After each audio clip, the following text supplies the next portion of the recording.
بسم اللہ الرحمن الرحیم۔ اس میں پہلا نقطہ پیچھے بات کیا تھا، لیکن یہ کہ اس کو دوبارہ پڑھتے ہیں تاکہ اگر کوئی چیز رہ گئی ہو تو اس کو بھی عرض کر دیا جائے۔ یونانی فکر کے محاکمے اور تنقید کا اصل مقصد در حقیقت یونانی مابعد الطبیعیاتی عقائد کا بطلان ہی ہے۔ امام غزالی رحمۃ اللہ علیہ مابعد الطبیعیاتی قضایا کو 3 حصوں میں تقسیم کرتے ہیں، یعنی 3 قسموں میں۔ اول قسم وہ مباحث شامل ہیں جن میں الفاظ کے معنی مفہوم پر بحث کی جاتی ہے۔ مثال کے طور پر لفظ جوہر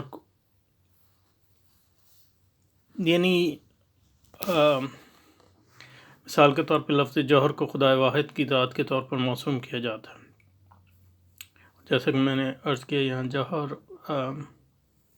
اگر جوہر ہی مراد ہے تو اس سے تمام یونانی مابعد و طبیعیاتی فکر اس میں نہیں آتی، بلکہ صرف جو ہے جن کو ہم کہتے ہیں۔ اور دوسری بات یہ ہے کہ جوہر جو ہے، اردو میں جوہر جو ہے ایٹم کے لیے استعمال ہوتا ہے، لیکن عربی زبان میں جوہر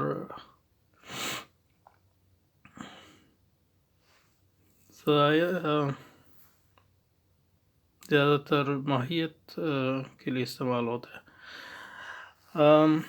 اور دوسری بات یہ ہے کہ دوسری یونانی فلسفے کے یہاں جوہر کا جو ہے وہ کو خدا نہیں مانتے، لیکن یہ کہ عمومی مسئلہ یہ ہے کہ جب ہم مختلف الفاظ سنتے ہیں جن کی مابعد و طبیعیاتی اہمیت ہے، یا وہ مابعد و طبیعیاتی حقائق کی طرف جو ہے اشارہ کرتے ہیں، تو ہمیں اس سے زیادہ بحث نہیں ہوتی کہ وہ الفاظ کیا ہیں، بلکہ اس سے بحث ہوتی ہے کہ ان کے معانی کیا ہیں۔ تو اس سلسلے میں ہم نے لفظی اور حقیقی اختلاف پر بھی زور دیا۔ تو دو لوگوں کے درمیان جو ہے وہ الفاظ مختلف استعمال کر سکتے ہیں، لیکن معنی وہ ایک لیتے ہوں، اور یہ ایک ہے، تو ان میں جو ہے صرف لفظی اختلاف ہے، ان میں کوئی حقیقی اختلاف نہیں۔ لیکن دو شخص جو ہیں ایک لفظ استعمال کر کے اس کے معنی مختلف لے لکھتے ہیں۔ اب دیکھیے نصارہ بھی ایک خدا کو مانتے ہیں، لیکن وہ ایک خدا کا ان کا تصور یہ ہے کہ وہ ایک خدا ہے جس کی 3 ذوات ہیں اور وہ تینوں مستقل ہیں۔ تو یہ بالکل ایک مختلف تصور ہے، ایون دو ہم ایک ہی نام اور ایک ہی لفظ استعمال کرتے ہیں، جیسے اب نصارہ جو ہے، عرب نصارہ ہیں، وہ یعنی اپنے خدا کو اللہ ہی کہتے ہیں، یا وغیرہ وغیرہ۔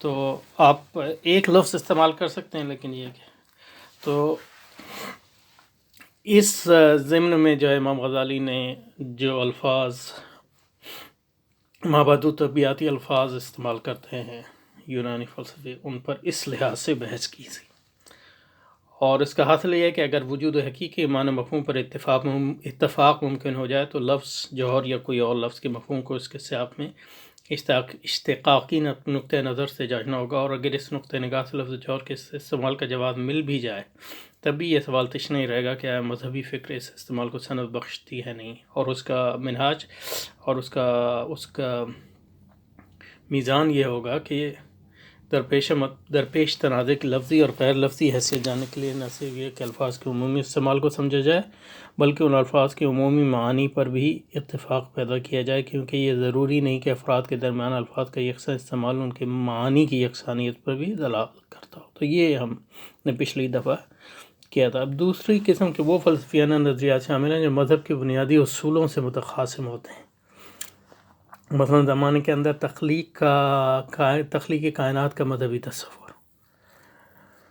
زمانے کے اندر، اور خالق کائنات کے وجود کے صفات سے متعلقہ عقائد، قیامت میں اجسام کا دوبارہ اٹھانا، ان تمام عقائد کا فلاسفہ نے سرین کر کے، فلاسفہ سے مراد یونانی فلاسفہ،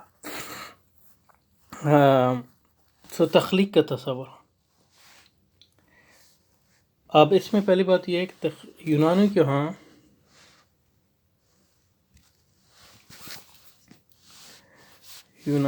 ہاں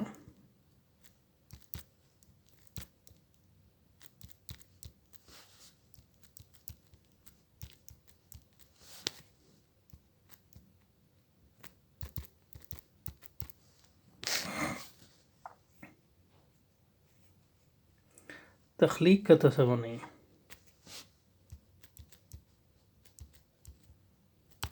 عموماً.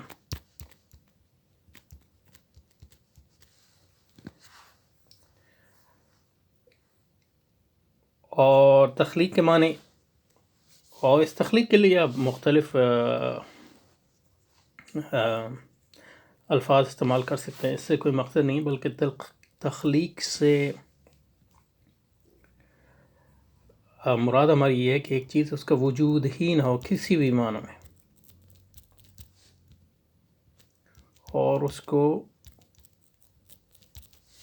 عدم سے وجود میں لانا.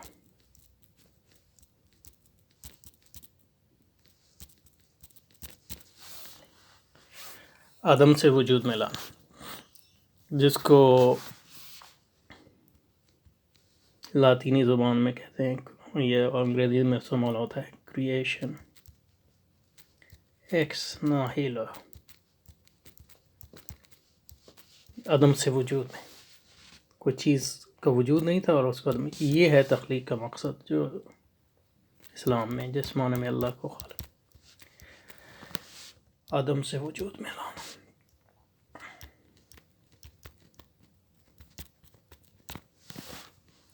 ارسطو کے یہاں مثلاً جو سب سے زیادہ اہم فلسفی ہے مسلمانوں کے لحاظ سے، اس کے یہاں اس کا کوئی تصور نہیں ہوا. خدا کو خالق کہتا ہے، لیکن وہ ایک خاص معنی میں کہتا ہے، کیونکہ ارسطو کے ہاں دو چیزیں ہیں. ایک وہ کہتا ہے جب وہ اسباب و علل کی بات کرتا ہے تو ایک تقسیم جو اس کے یہاں ہے وہ یہ ہے کہ میٹر یعنی مادہ اور فارم، کسی چیز کی حیت.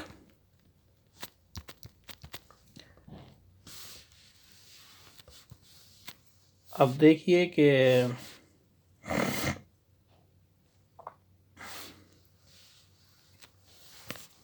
مثال لیں اس کی ارسطو کی، تو کرسی جو ہے، اب اس کا جو میٹیریل اس میں استعمال کیا اس میں لکڑی ہے، صحیح ہے، انگریزی میں کہتے ہیں ووڈ. لیکن ہر لکڑی جو ہے وہ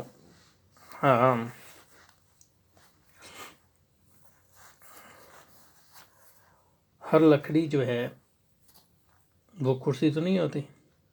اور کرسی جو ہے، لکڑی جو ہے، تو صرف اس لکڑی کو ہم کرسی کہیں گے جو ایک خاص حیت. تو کرسی میں بہت ایک اس کی حیت ہے، فارم ہے، اور اس کا مادہ ہے، اس کا مادہ لکڑی ہے اگر وہ لکڑی کی کرسی ہے، اور اس کی ایک خاص حیت ہے کہ اس کے چار پائے ہیں وغیرہ وغیرہ. اور ارسطو نے یہ کہا کہ جو تخلیق کا عمل ہے، اور اس سے اس نے دیکھا جو کائنات میں جیسا ہوتا ہے، تو اب اس لکڑی کو حیث سے ملانے کا جو کام کرتا ہے وہ ایک عامل چاہیے اس کے لیے، ایکٹر.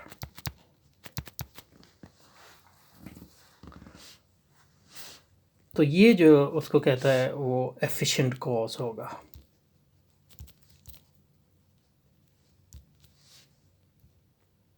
علت،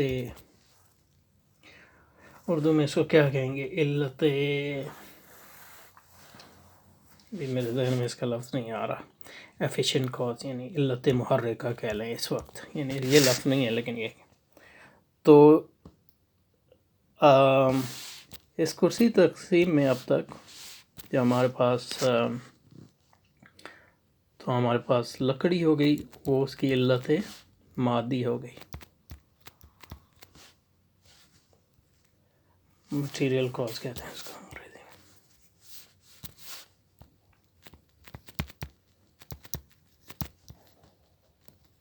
اور کرسی کی جو حیت ہے،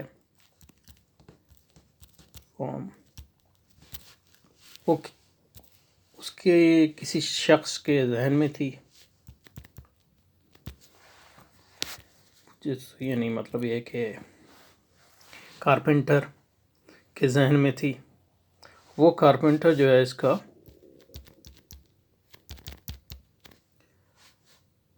کارپینٹر کو اردو میں کیا کہتے ہیں؟ کارپینٹر جو ہے اس کا یہ جو حیت ہے وہ اس کا فارمل کاز ہے، علت سوری. اور لیکن یہ کہ ان دونوں کو ملانے کے لیے آپ کو ایک محرک چاہیے، اور محرک ایسا ہونا چاہیے جس کا ذہن ہو، اس کا انٹیلیجنس ہو. ادب میں اس کے بغیر یہ نہیں ہو سکتا یہاں. تو یہ ارسطو کا خیال. تو وہ کارپینٹر جو ہے اس کا علت محرک کا ہے، ایفیشن کا. اور ارسطو کے یہاں ایک اور بھی علت ہے جس کو وہ علت غائی کہتا ہے، یعنی فائنل اینڈ اور فائنل کاز. تو اس کارپینٹر کے ذہن میں ایک مقصد اور خاکہ یا پلان ہونا چاہیے جس کے مطابق وہ لکڑی کو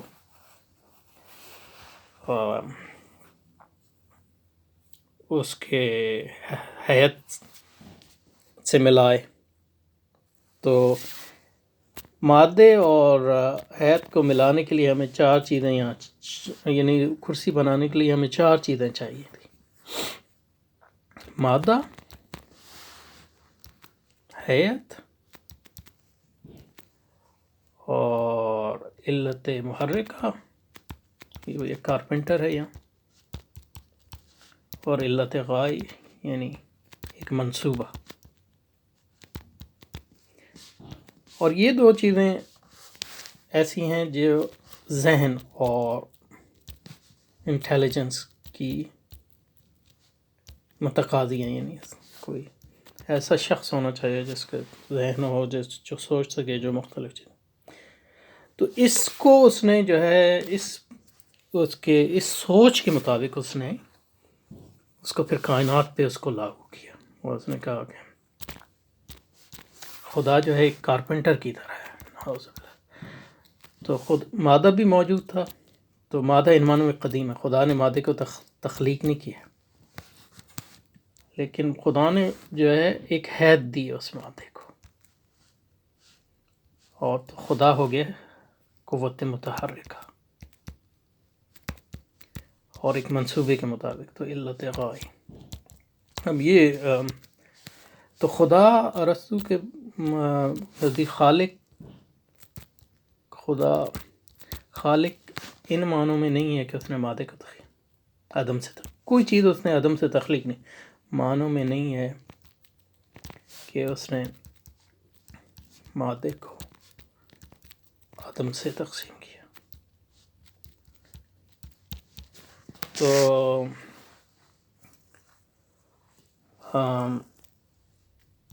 مادہ موجود تھا ہمیشہ سے. تو مادہ قدیم ہے ارسطو کے نزدیک، لیکن مادہ خود جو ہے حیت اختیار نہیں کر سکتا. مختلف حیتیں جو کائنات میں ہم دیکھتے ہیں، کیونکہ اس کے لیے آپ کو تحرک چاہیے ہوگا. تحرک کے لیے صاحب چاہیے ہوں گے جو متحرک کرے. تو خدا ان معنوں میں خالق ہے کہ اس نے حیت دی کائنات کو، اور حیت دی اپنی عقل کی بنیاد پر. تو وہ ایک عقل کل ہے ان معنوں میں. تو خدا کا اس کا جو تصور ہے وہ ہم سے بالکل مختلف ہے. تو ان معنوں میں اب جو مسلمان فلسفی ہوئے ابن سینا، لیکن دوسرے جیسے ابن رشد علماء تھے، ظاہر ہے وہ تو ان کا خدا کا تھا. ابن سینا کے بارے میں تو مجھے نہیں پتہ، لیکن ابن رشد کے بارے میں کہی جا سکتی ہے، وہ اتنا بڑا مالکی عالم ہے. تو وہ خدا کو خالق مانتے ہیں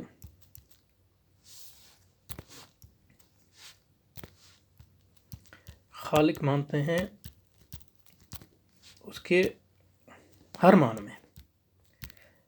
لیکن کیونکہ انہوں نے ارسطو کو بھی پڑھا اور ارسطو سے وہ معروف تھے اس کی، تو انہوں نے اس کی تعویل کرنے کی کوشش کی.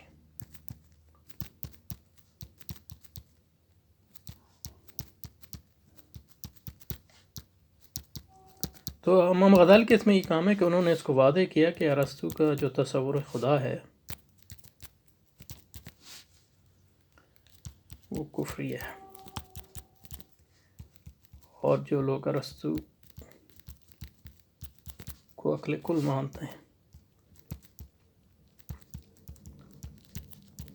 وہ اسلام کے عقائد میں تعویل اور کمپرومائز کرتے ہیں. تو یہ پہلا بڑا کام جو ہے امام غزالی نے تحفۃ الفلاسفہ میں کیا. تو یہ پہلی بات. دوسری قسم وہ فلسفہ نے جو مذہب کی بنیادی اصول سے، مثلا زمانے کے اندر حقیقت خالق کائنات کے وجود، صفات سے متعلق عقائد، قیامت میں اجسام کو دوبارہ اٹھانے کا نظریہ. تو یہ تو پہلا چیز ہے، یعنی تخلیق کا نظریہ. دوسری بات یہ ہے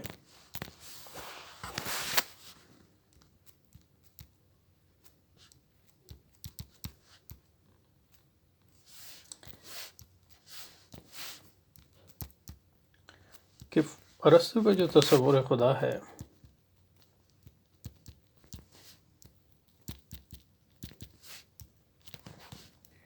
وہ صرف ایک قوت ہے ان معنوں میں کہ وہ عقل کل اس کو کہتا ہے، اور اس کی صفت صرف یہ ہے کہ وہ انٹیلیجنس.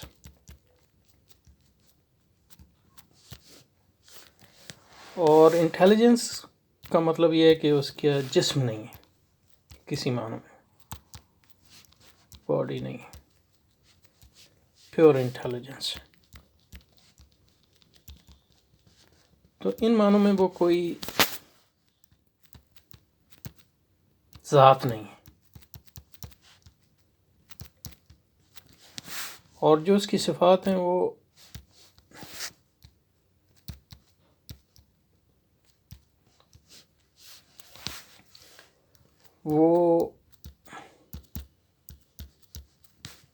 عقلی صفات ہیں. تو اس سے ایک نتیجہ نکلتا ہے کہ عقل جو ہے صرف کلیات کو جان سکتی ہے، کیونکہ جزیات کو جاننے کے لیے آپ کو حواس چاہیے، اور حواس کو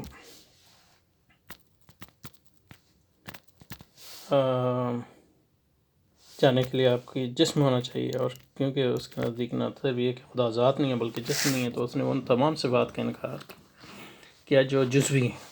تو جو مسلمان فلسفی اور علماء ارسطو کے پرستار تھے وہ اس سے بڑے متاثر ہوئے.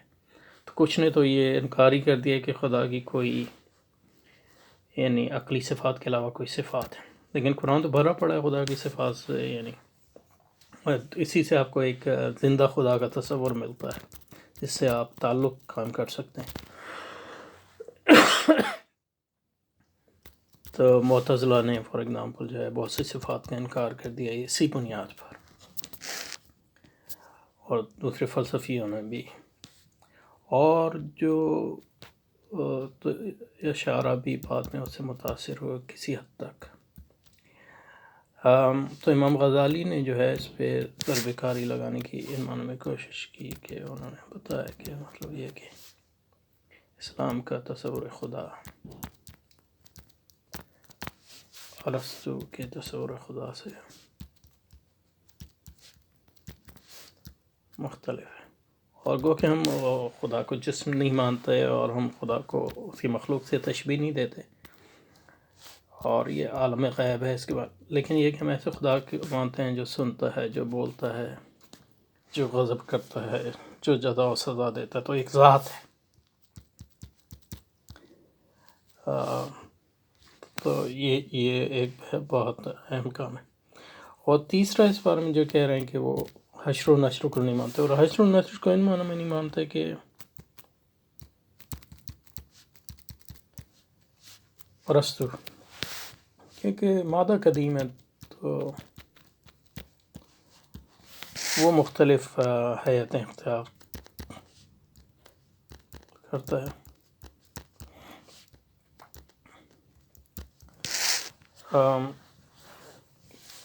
لیکن یہ کہ ایک چیز جو ہے وہ ایک کرسی کو اگر ہم نے توڑ پھوڑ دیا نئی کرسی اسے آپ بنا سکتے ہیں، لیکن وہ کرسی نہیں ہے. تو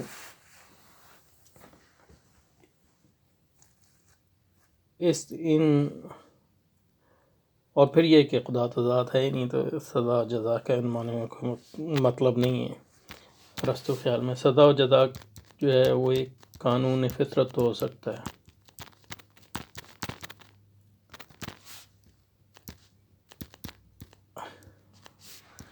لیکن وہ قانون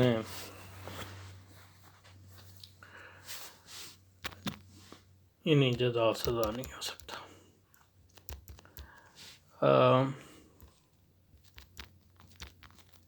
امام غزالی نے اس کا بھی رد کیا. اور تخلیق کا یہ تصور امپورٹنٹ ہے اس لیے کہ ایون ٹوڈے جدید سائنس جو ہے وہ عیسائیوں کے ہاں سے آئی ہے، اور عیسائیوں کے ہاں تخلیق کا تصور ہے جیسا کہ ہمارا تصور ہے، کیونکہ ان کے گو کہ انہوں نے حضرت عیسیٰ علیہ السلام کی تعلیم میں رد و بدل کیا، لیکن یہ کہ وہ بنیادی تعلیمات پھر بھی حضرت عیسیٰ علیہ السلام کے ذریعے ان کے آئیں. لیکن موجودہ سائنس وہ تخلیق کی بات کرتے ہیں، کریشن، لیکن جیسے اب بگ بینگ کی بات کرتے ہیں تو وہ تخلیق نہیں ہے ان معنوں میں کہ مٹیریل اس وقت موجود تھا جیسا بھی مٹیریل ہو بگ بینگ سے پہلے. تو ان معنوں میں وہ تخلیق نہیں ہے، کیونکہ تخلیق کا مطلب آدم سے وجود میں لانا ہے، اور جدید سائنس کے بعد بھی آدم کا کوئی ان معنوں میں تصور نہیں ہے، اور ان معنوں میں ان کے پاس تخلیق کا بھی کوئی تصور نہیں ہے جو ہمارے ہاں تصور ہے. تو ان معنوں میں جو امام غزالی کی تنقید ہے وہ آج بھی ریلیونٹ ہے، آج بھی، اور وہ خدا کی ذات صفات کے بارے میں جو بحثیں کی ہیں وہ بھی بہت ریلیونٹ ہے. تو بڑے دوسری قسم کی وہ فلسفیانہ نظریات ہیں جو مذہب کی بنیادی اصولوں سے متخاصم ہیں. مثلا زمانے کے اندر تخلیق کائنات کا مذہبی تصور، اس خالق کائنات کے وجود کی صفات سے متعلق عقائد، قیامت میں اجسام کا دوبارہ اٹھائے، تمام واقعات کا فلاسفہ نے صریحاً انکار کیا، یعنی یونانی فلاسفہ. اور آج بھی فلسفی ہر فلسفی نہیں، لیکن آج بھی فلسفی جو ہیں ان تینوں چیزوں کا زیادہ تر انکار کرتے ہیں. تو یہ دوسرا پوائنٹ جو ہے ہم نے آج یہاں رک جاتے ہیں، پھر تیسرا انشاءاللہ لیں گے اگلے